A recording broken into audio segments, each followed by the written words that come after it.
I'm sure that's our time. Is that right? Yeah, and we are already on. Good morning, everyone. Thank you for taking the time to join us once again for our series. Would like to apologize for this delay. Once again, technology sometimes has its own mind, but we are glad that we have been able to make it to have a discussion with you this morning in our series. This is the third part of our series, the shift in teaching and learning. What is the next step for school leaders in the context of COVID-19? Today, we want to focus on continuous professional development for school leaders and teachers. In previous episodes, we had focused on well being. We also focused on managing change.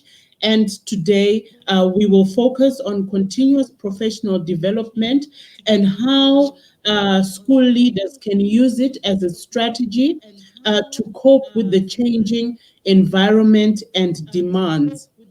This morning, I am glad to be joined by a lovely group of panelists. We have Dr. Kedres, who is the Director of Education Standards in the Ministry of Education and Sports. We are joined again today by Abdi Ishmael from Kenya.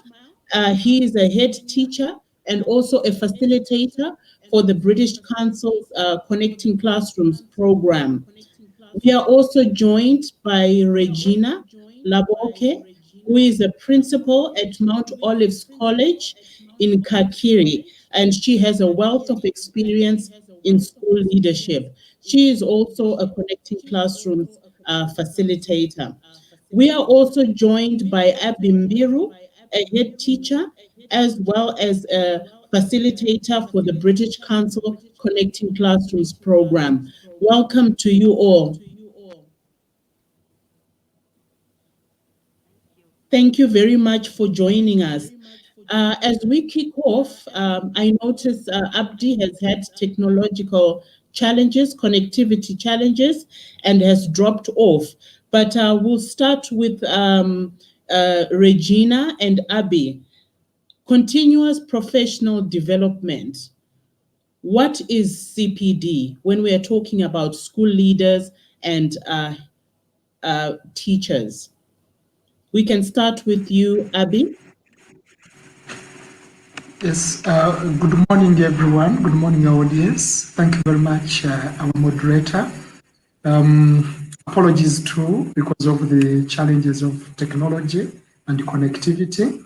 Straight to the topic, the issue is about continuous professional development. I would use one word to describe that. It is learning. For a leader, you really need to continue learning. In fact, there is an adage that if you stop learning, then you should stop leading.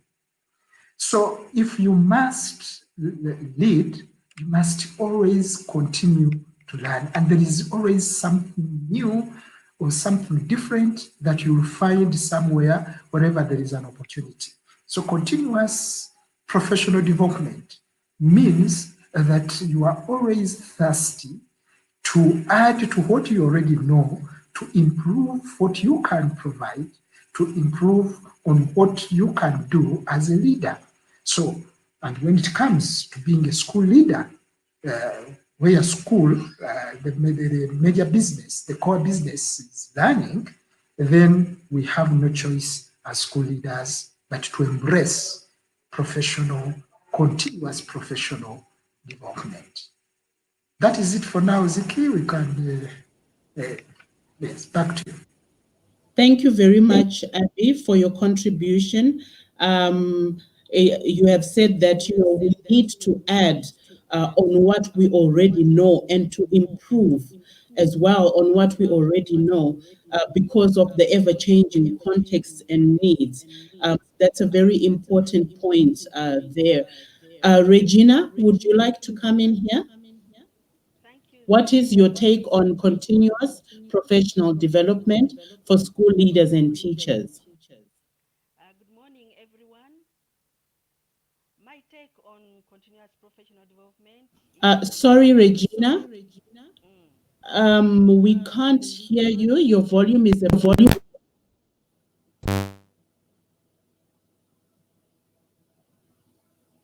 Okay, while Regina is trying to sort out her volume, Dr. Kedres, could I ask you to come in here?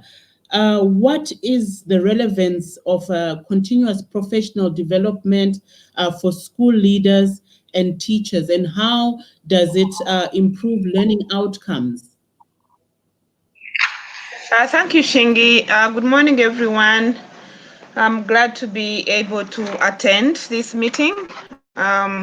Briefly, I have two more meetings that are happening now where I'm supposed to be. So I will share my few points in the minutes I have. One, as Abby has said, learning is continuous. And we as professionals, both teachers and head teachers, and for us in Uganda, head teachers are teachers, but just heading the rest, they're leaders actually. We have to continue learning. To continue learning because we live in a very dynamic, very dynamic environment.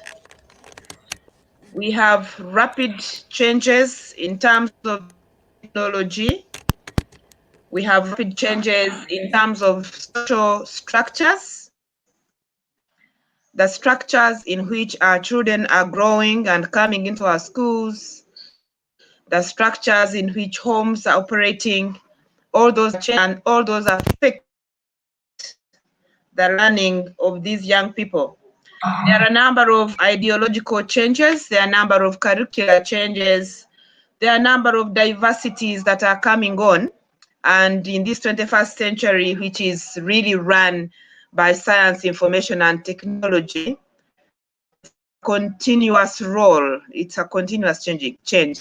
If we have to keep up with these changes, remain relevant, and ensure that our core responsibility for which schools exist, because schools exist for the learner. The bottom line is that every child who enters a school gate should learn effectively and maximize the development of his potential so that later as an adult, he or she can contribute towards his own personal development, towards his family and community development, and the national development. And for us in Uganda, our Vision 2040 is clear. We want to transit from this peasantry life that we live, where we eat from a garden and eat it and finish, to a dynamic, prosperous Uganda. If we are to get there, then the children in our schools have to acquire the right competencies, the right attitudes, the right values to be agents and participants in that transformation. So that calls upon us now, the adults, who are the teachers and the head teachers, to be on top of the game, as they now say. So it's very, very critical that we, the head teachers and the teachers, are continually learning. As we observe the environment in our schools and out of school, how do we now use that to influence what we think, how we manage, how we lead, to ensure that learning happens. And this takes us to the overall objective, that the learning outcomes improve, not for the brilliant and those who are able to get themselves there, but for every learner. Because as a sector, we believe that no child should be left behind. That is why our vision is quality education, sports for all. So this calls upon us, the adults, starting with the head teacher, to really continually learn, be up to date, and be in charge of the situation that enable our children to learn and progress and fit in with the environment in which we live. So it's very, very important. And I was excited when it was brought up that we look at it now, because all of us here at the ministry, the head teachers themselves, the teachers that we supervise should consider this as a very critical aspect of their lives. You cannot just, because we all know that from training institutions, we only get introduction to what our professions entail. A lot of what we use in our professions, we learn it on the job as we move. So to have a systematic way of doing it for teachers is a very critical aspect of our lives and our systems as people in the education sector, and especially at school level. Yes, how do we look at it as a measure of compliance for education standards? As I mentioned in the preparatory meeting, it's one of our quality indicators under the school leadership and management component of our quality and standards monitoring and inspection.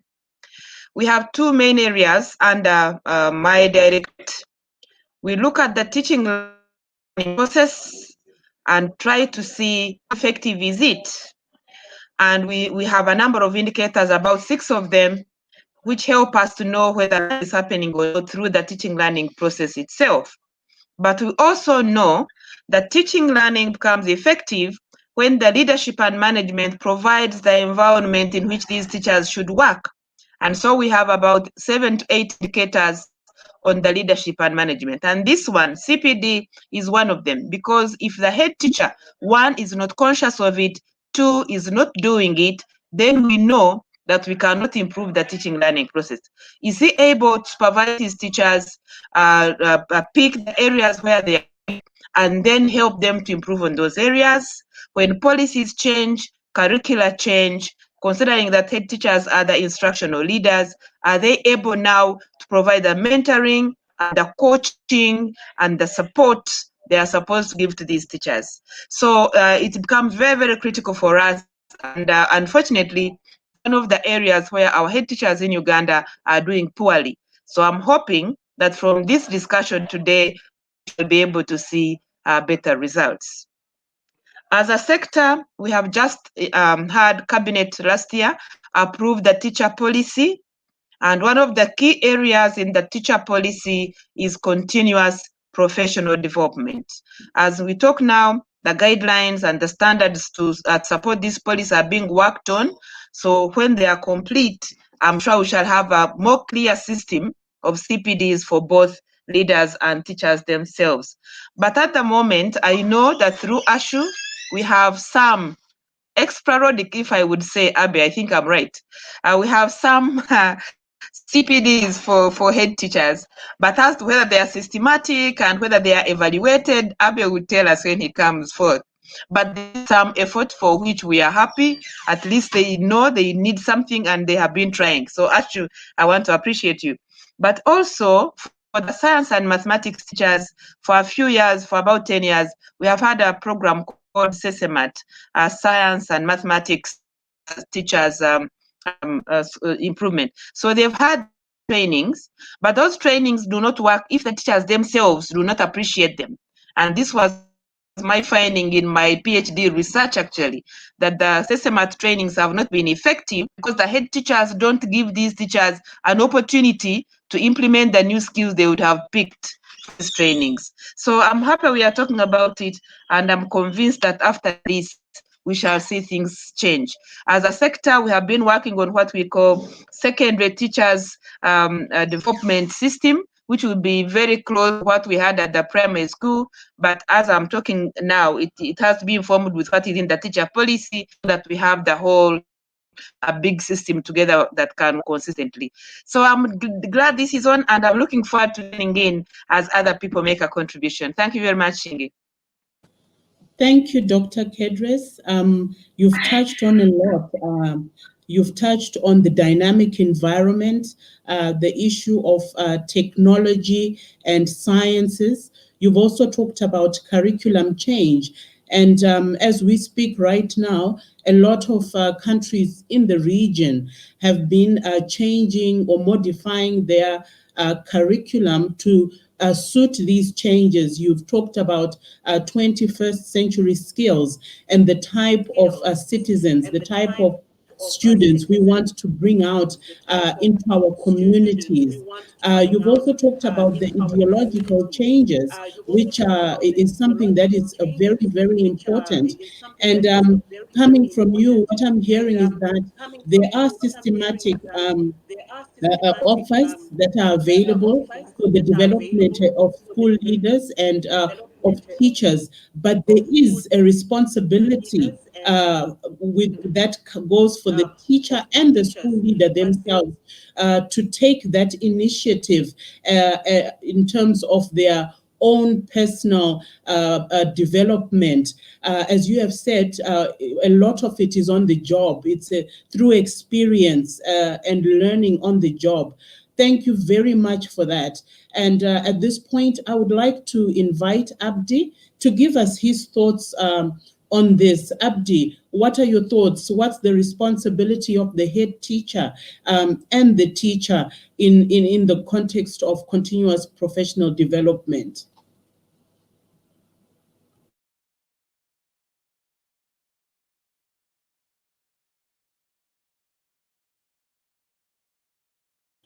Do we still have Abdi?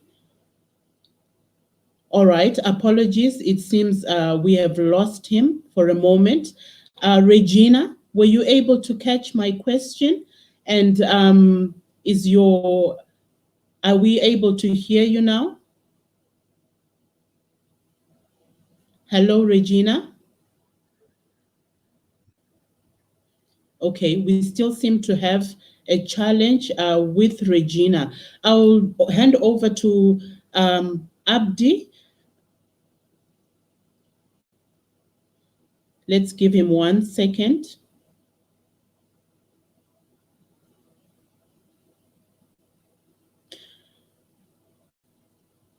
As Abdi tries to reconnect, Abby, would you like to respond to what Dr. Kedres has shared? Thank you very much, moderator. Our audience, please, these are the technological glitches. And when you talk about continuous professional development, we are in it. You can see what it takes to get to people. And as a leader, you must prepare for all these things. I would like to respond quite directly to what Dr. Kedres has given us. Thank her very much because she has set the ground very well. True, we all need to have continuous professional development, as I alluded to earlier, and that being the background at our minds as the Association of Secondary School Head Teachers of Uganda, that is the ASHU she was talking about. We are divided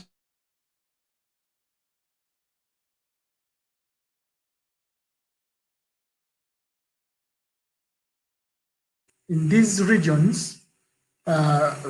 We encourage the head teachers in those regions to get topics that are connected to the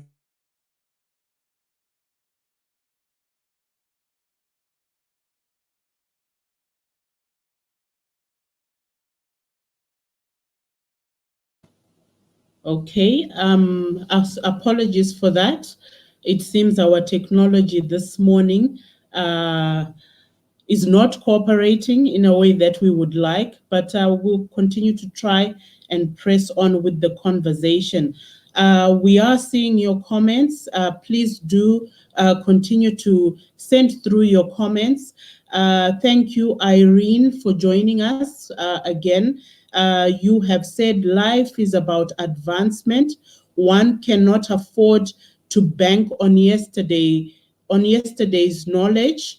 So there is no excuse for one not to keep the pace. One can only remain an essential educator by staying in the know always. Paradigm shifts need to be embracing by all stakeholders, educators, parents, and learners. Thank you very much, Irene, for your contribution. Abby has rejoined us. I'll ask Abby to give us his views on continuous professional development for teachers and school leaders. Abdi, over to you.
Hello, Dr. Kedres.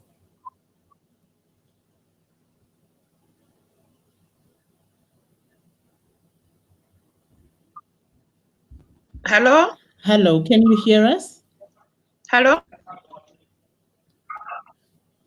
Yes, I can hear you. Okay. Our other panelists right now are unable to hear us. And while we are sorting that out, I was Thank you just very much, and very sorry for the poor network Sorry. connection that I currently experience. okay. Abdi, are you ready to go Learning now? is not compulsory. Neither is survival. So we usually say it's important for us to look at it from that perspective.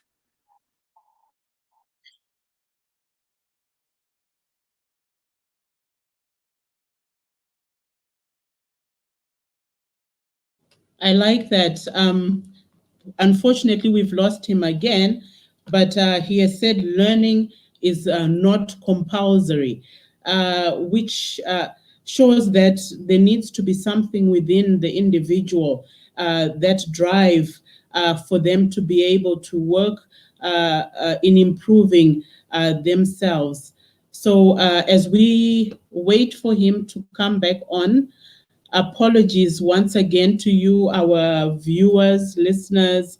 It is a very bumpy morning today. I'm going to just try and check on Regina to see if we can hear her. Yes, can Regina, you can you Regina, hear us? yes, I can hear you. Can you hear me?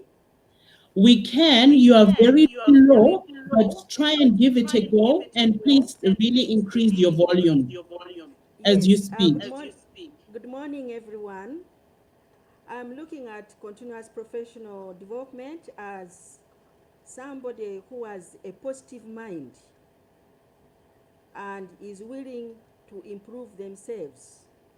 Because they say you can take a horse to the well, but you can't force them to drink. So in professional development, the person must be willing to improve themselves and they must take the drive to improve themselves. This applies to both teachers and head teachers.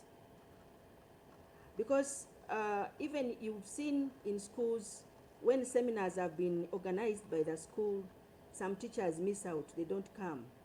So that is why I'm saying there must be positivity on the part of the teacher and the head teacher. I'm looking at the head teacher as being a role model. The head teacher role models improvement at school through the activities, through searching for information and imparting them to the teacher, to the teachers. The teachers themselves should look for exposure in professional courses that are out there, in the seminars.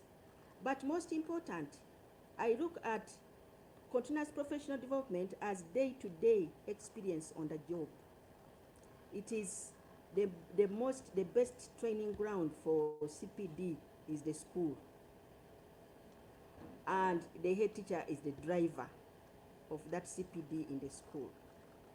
I look at activities at school such as staff meetings. Staff meetings are very good for professional development. That is where exchange of ideas takes place. A staff meeting is a think tank. And I look at induction. When a new teacher comes to your school and is inducted, they will perform better. And a new teacher who comes to your school, the head teacher should induct them and say, this is what we are here, this is our vision, this is our mission, this is how we do things, these are our rules, this is our culture. That is very, very important for performance, to improve the performance of that new teacher. So induction, staff meetings are very, very important. There is peer-to-peer development, where teachers may observe each other's lessons, that is team teaching. So junior teachers learn from senior teachers. There is departmental planning, curriculum departmental planning. If well conducted, the teachers will learn so much from each other because that's an opportunity for sharing. Can I stop there, Shingi, for now? Wow, thank you, Regina. You've touched on so many interesting points. The issue of the positive mindset, that the person must be willing. You can take a horse to the water, but you cannot force it to drink. You have also brought in the angle of peer-to-peer support and development. And that, I think, ties into the culture within the school. You have said the role, the head teacher is the role model who brings a culture of improvement within the school. The head teacher is the driver and is the one who needs to show within their teachers that continuous professional development is very important. And you brought in the angle of induction. When teachers join a school or they come in from college, straight from college, what kind of induction are they getting? And is it a learning culture that they are coming into? We have an interesting contribution from Peter. Thank you very Peter Matanga for your contribution. He is saying, thank you, doctor, for your presentation. It was really good and informative. But he is saying the head teachers who discourage the teachers from applying skills acquired from seminars and training, but also the academic curriculum, which forces the teachers to teach the way they teach. I'm not sure if Doctor is able to respond to what Peter has said. If a teacher wants to improve themselves, they have learned new skills at a seminar or a training event outside. Uh, are they able to bring in what they have learned and to use it in the classroom? Or it is not so easy for them to do that? I will invite Doctor to respond or any of the panelists, particularly Regina, Abdi, and Abby. You are the head teachers. When your teachers come back after a seminar and they've learned new skills, do you allow them to practice what they've learned?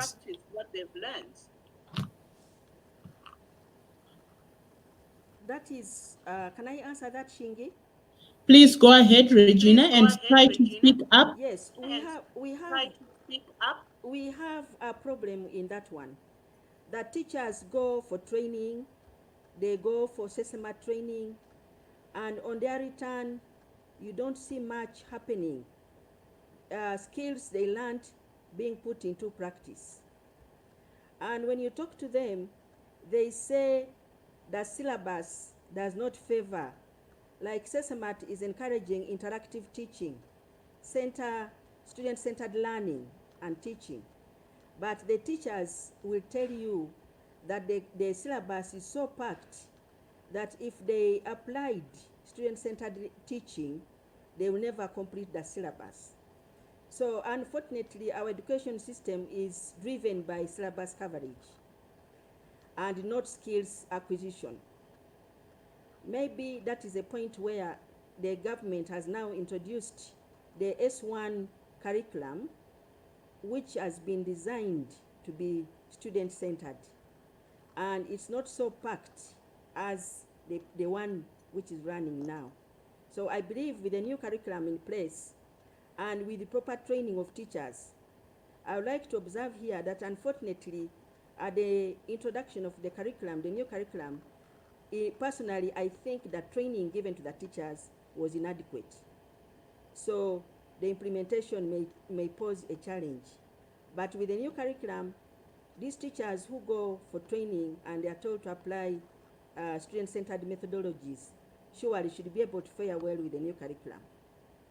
But the old curriculum, teachers are mainly concerned with driving the syllabus, unfortunately. That's my take on that.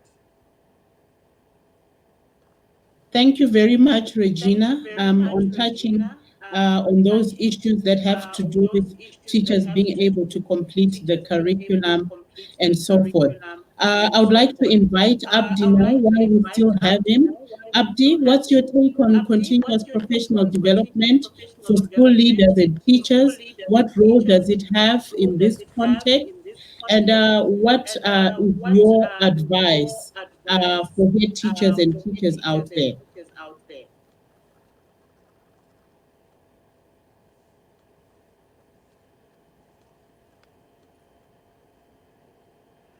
Please go ahead, Abdi.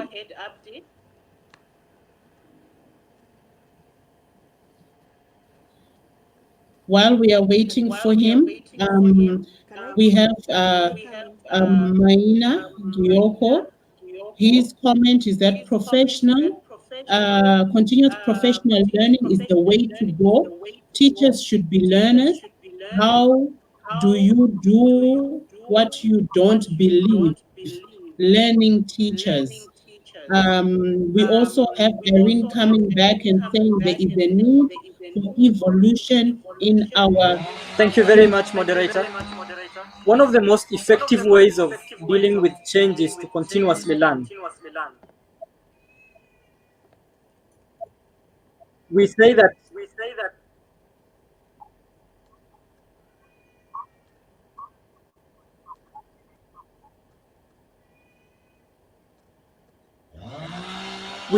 learning is not compulsory, just like the way survival is not even compulsory. It depends on how you want to look at it. For me, the process of learning new skills and knowledge on an ongoing basis to develop and enhance our abilities and productivity is what we call continuous professional development, or continuous learning, or teacher professional development. So you might find quite a number of terms have been used: CPD, or CPL, or TPD. But when we talk about continuous professional learning, we are talking about being current and being relevant. Being current and relevant gives you an edge in a competitive world. When you are current, you will become more proactive than reactive. You will be more active and not passive. You will also develop new skills.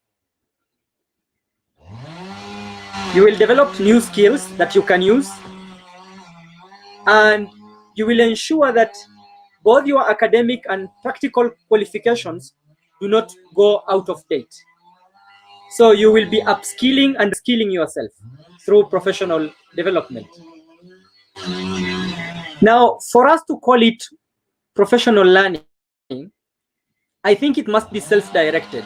It must come from you as a teacher or as a head teacher, that You are doing it not because you are driven by your employer or by any other reason, but because you want to improve yourself. It also focuses on learning from experience, where we are talking about reflective learning. We say experience is the best teacher, but to be honest, it's not experience that is the best teacher. It is our reflections on the experience that is the best teacher, because we reflect on them, and that is how we grow as teachers and educators. And we say, when you look at the competence theory of learning, it talks about 4 stages for us to grow in professional learning. The first stage is unconscious incompetence. And here we are talking of not knowing that we don't know. This is the biggest problem that we have. This is the biggest problem we have, where we don't know that we don't know, and we are comfortable about it. So there are teachers who don't know what they don't know, and they think they already know what they think they know, which becomes an issue.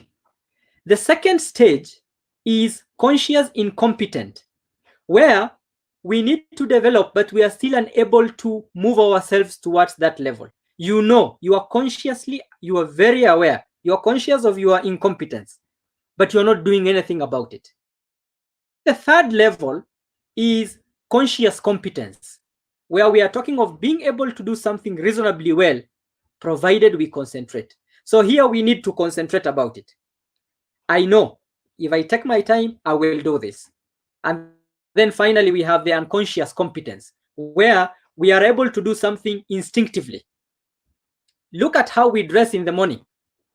It is unconsciously competent. You don't wait for anyone to tell you to dress.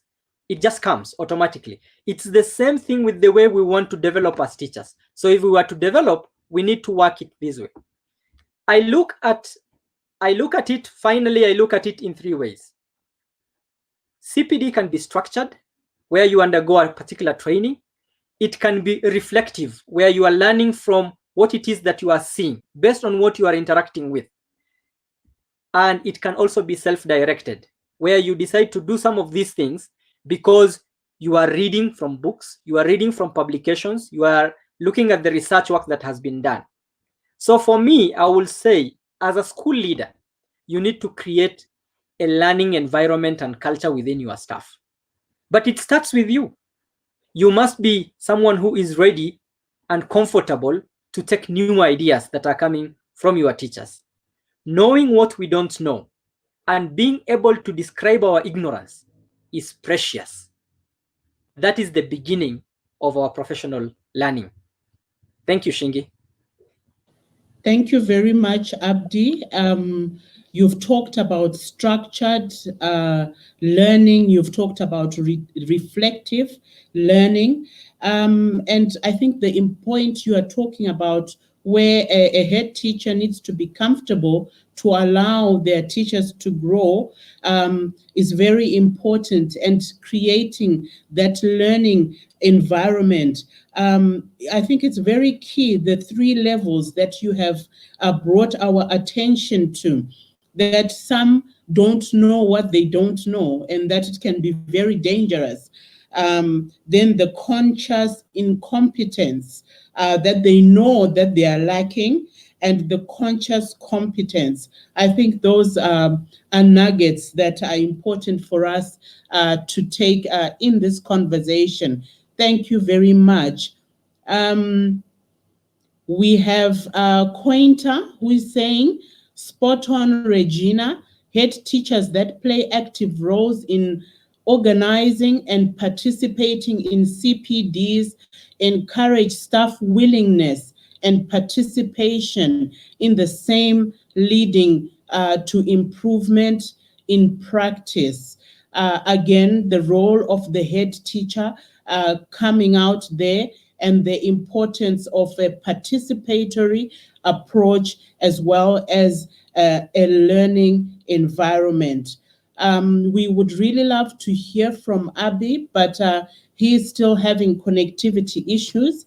And while we wait for him to connect, I would like to quickly read from Dambuliwo. Abasa. He's saying, I am really grateful for today's session, as indeed I am already experiencing a CPD, but to me also, I think a good rapport between head teachers and teachers should exist, since learning is for always, therefore one needs to learn from one another. Say, in case a teacher has been sent to represent a school in a given seminar, it is wise that the teacher comes back and shares what he has gotten from the seminar with the head teacher and his fellow teachers. Therefore, CPD will prevail. I think that's another very important point. Thank you for that.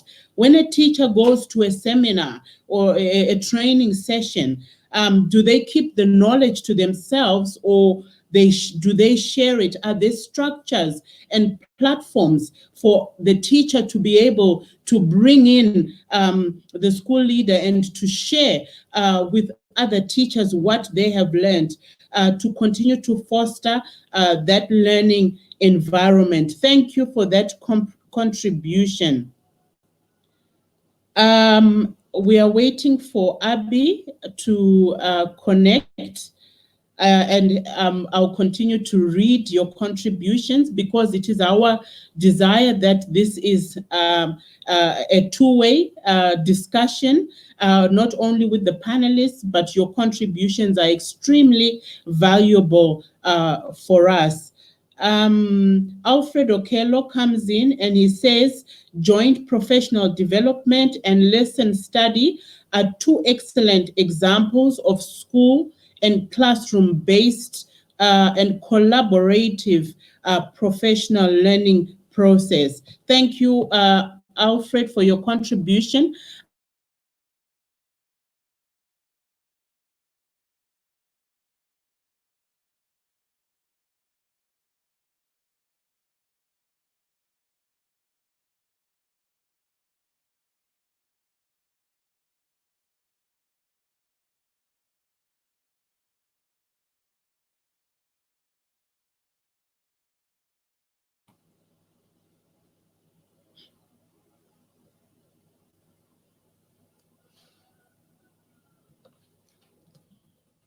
I'm not sure if Abby can hear us. I'm not sure if Abby can hear us. Abby, can you hear us?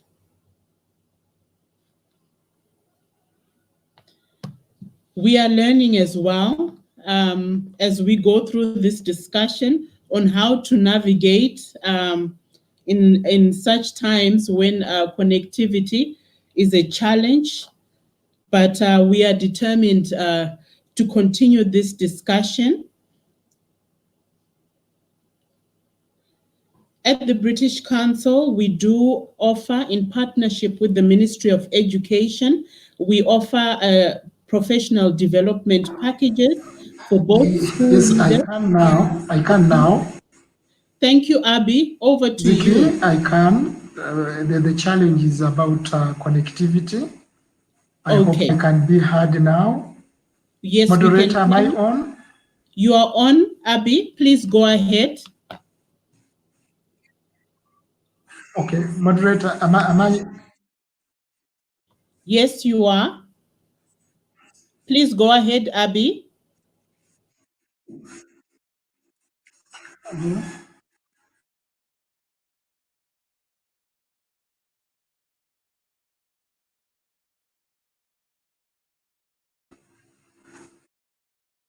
Apologies. We can Yes, hear I Abby. was, thank you very much. I've been able to catch snippets of what the other people have contributed, which is very good.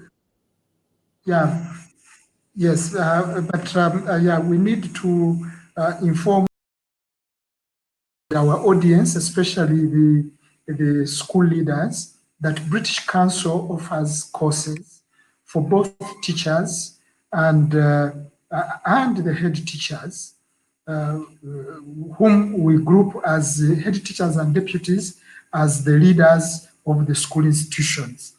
And these courses that are offered by the British Council are intended to tune up the teachers and the school leaders to be able to meet the challenges of the 21st century. Like everybody has been saying, this school leader, the head teacher, must start with himself to know that it is important to improve on what we already know, and then be able to cascade it down to the teachers.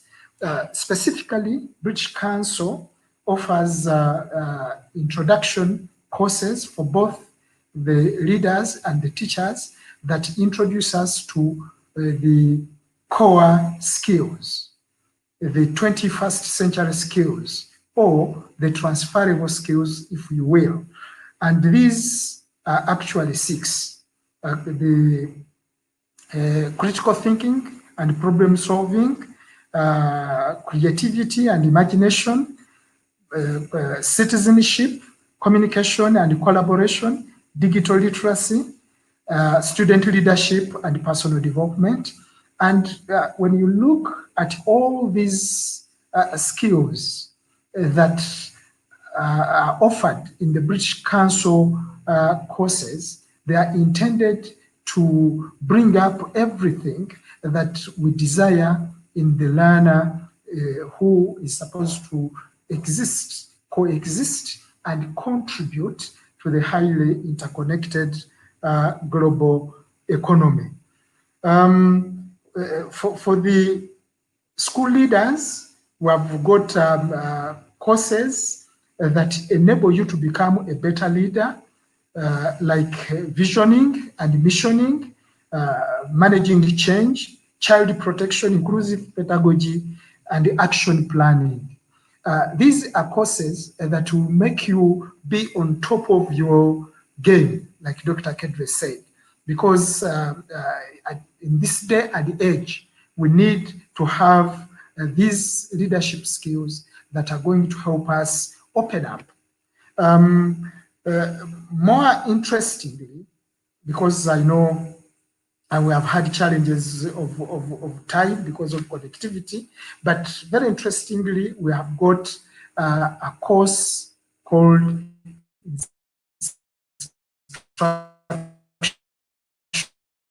instructionship. And now this one to help the school leader to be able to focus their efforts, to focus their resources, to focus their investment in ensuring that the teaching and learning processes are given deliberate priority.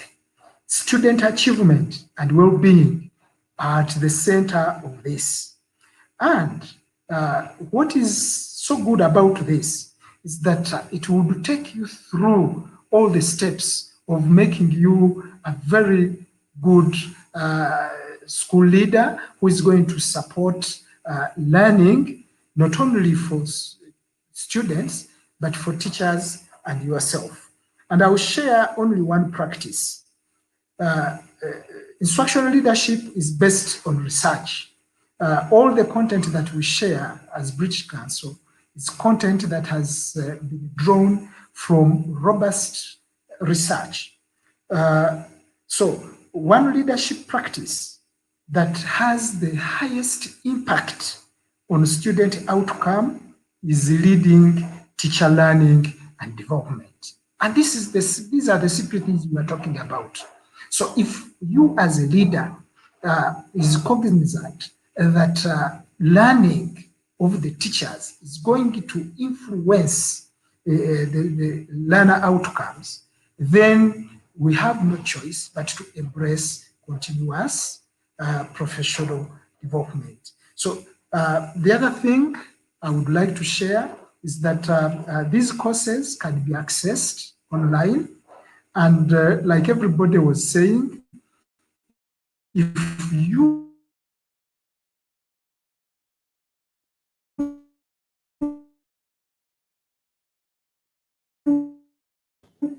We seem to have. choose to learn, I hope. Have you lost me again? We can hear you now. We had lost you for a second there, but please go ahead. Yes, I was saying that these courses can be accessed online, And like everybody was encouraging the school leaders and the teachers to take initiative to learn, to take initiative to improve ourselves, that they can be accessed online and they can be very, very, very instrumental in making us better school leaders and ensuring that our learners learn and not only learn, but get lifelong learning as promoted by our ministry. Thank you for now. I hope I've been clearer. Thank you very much. As our time comes to an end for this discussion, I'll quickly just read a couple of comments before handing over to our panelists to give us one takeaway before we round up. Doreen has come through and she has said, in various forms and platforms which apply relevantly to different needs and context. She's talking about CPD. It comes in different forms and platforms.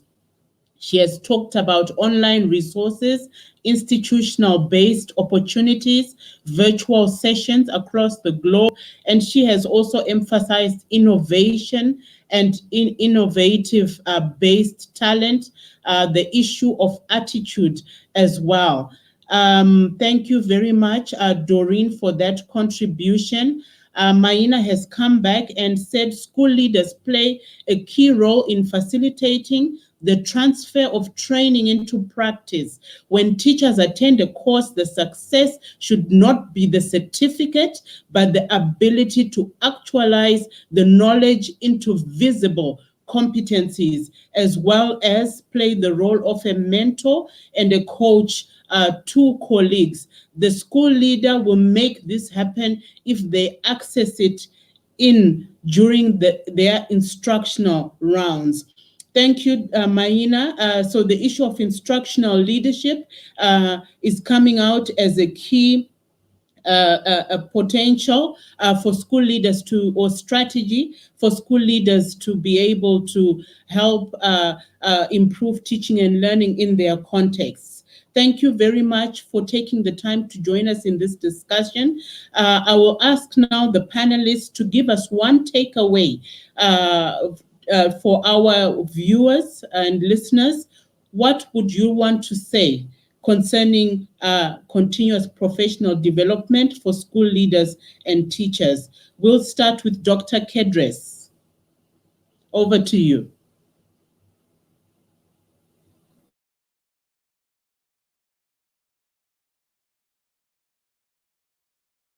Dr. Kedres, can you hear us? If Dr. Kedres is not on, may I ask Abdi? It looks like I have also lost Abdi. Regina, would you like to give a takeaway? Thank you, Shingi. My takeaway is that from all the discussions, I have realized that the key person in CPD is the head teacher, the school leader. But I want to emphasize personal responsibility. Personal responsibility towards improving oneself is very, very important. I want to emphasize a positive mind. I want to emphasize expert power by the head teacher. The head teacher must acquire expertise to be respected by the teachers. And CPD should be self-directed. I want to encourage the head teachers to walk the factory floor, meaning they should get up from their desks and get out and be out there in the compound, observing classroom teaching, observing what's going on, talking to teachers and talking to students. That's my take on CPD. Thank you very much, Regina. You've emphasized on the positive mind and positive responsibility, as well as the role of the head teacher. Thank you very much. Abdi, I see you are back. What one takeaway do you want to give to our viewers and listeners?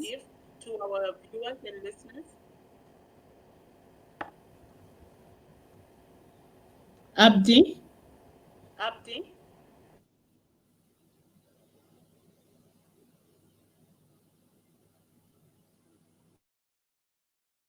We seem to have an issue there. He doesn't seem to hear us. Abby, one takeaway for school leaders and teachers concerning CPD? Yeah, thank you very much. Apologies for the on and offs. But what is important about the CPDs is that head teachers, teachers, and everybody involved in learning must know that to remain relevant, you must continue searching Thank you very much. for My your takeaway, information. And the only way you can get information is my takeaway is that if we are content with just what Sorry, we Abby. believe and what we know, Sorry, Abby. Can we you will be go following after? a path of minimal opportunity and very little value.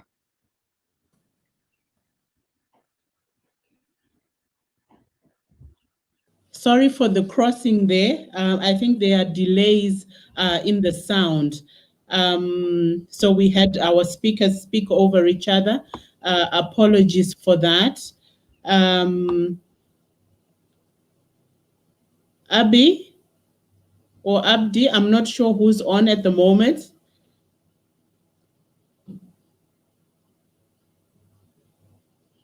As we wait for them to come back, thank you for your contributions. Mutumba Alex, you say that you've missed out on the courses. Please do get in touch with the British Council office in Uganda. They will be able to give you full details of the courses that you are able to take. Alfredo Okello has come through and says, thank you, Regina, about personal responsibility. It should precede the initiative by the head teacher or the school. So there is the challenge for you, teachers. It has been said you should precede the initiatives that your school is providing for you. We crossed over their panelists because of delays in the sound. So I'm going to ask Abdi to finish off what he was saying. Then Abdi, you can also do the same, and we'll hand over to Dr. Kedres to give us a closing remark. Abdi, please go ahead.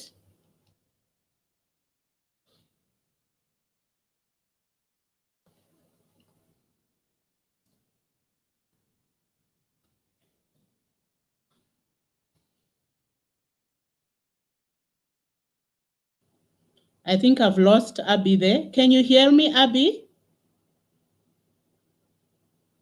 Okay. Abdi, can you hear me? Abby, you're on mute. Abby, you're on mute. Is that the challenges we are seeing with the COVID, the challenges that we are seeing with the fast-moving world today, leaves no choice for the school leader to ensure that continuous professional development is made a culture in the school. Thank you very much for that contribution. I had unmuted.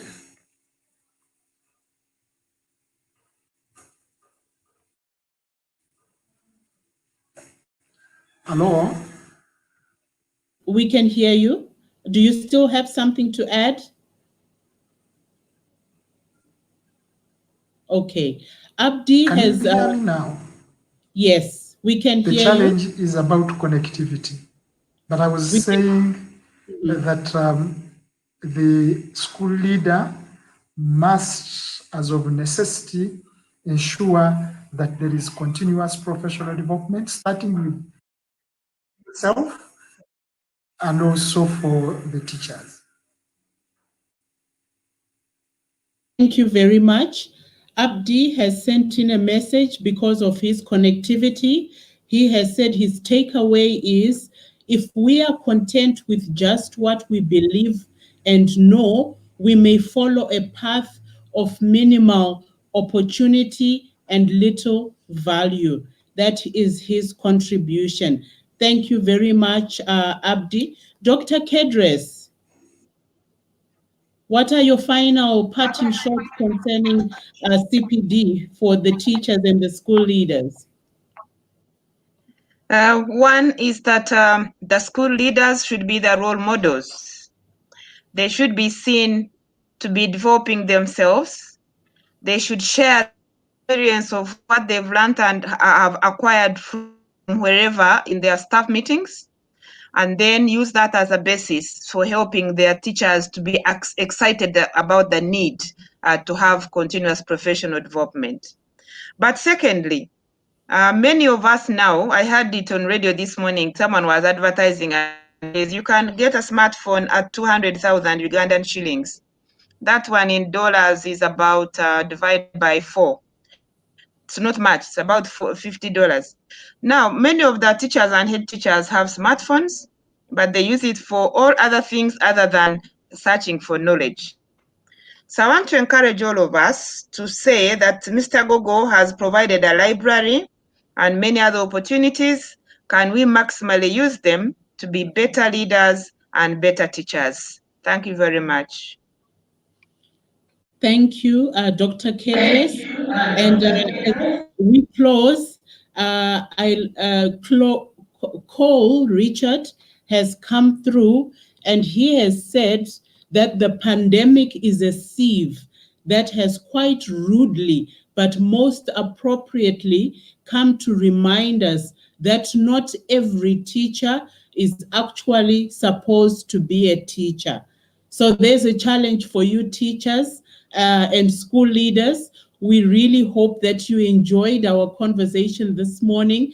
Despite the connectivity challenges, we really hope that you were able to take away nuggets that you can take back to your schools and start building on the continuous professional development culture within your schools to improve teaching and learning outcomes. Have a blessed afternoon. Thank you, panelists, for your contribution.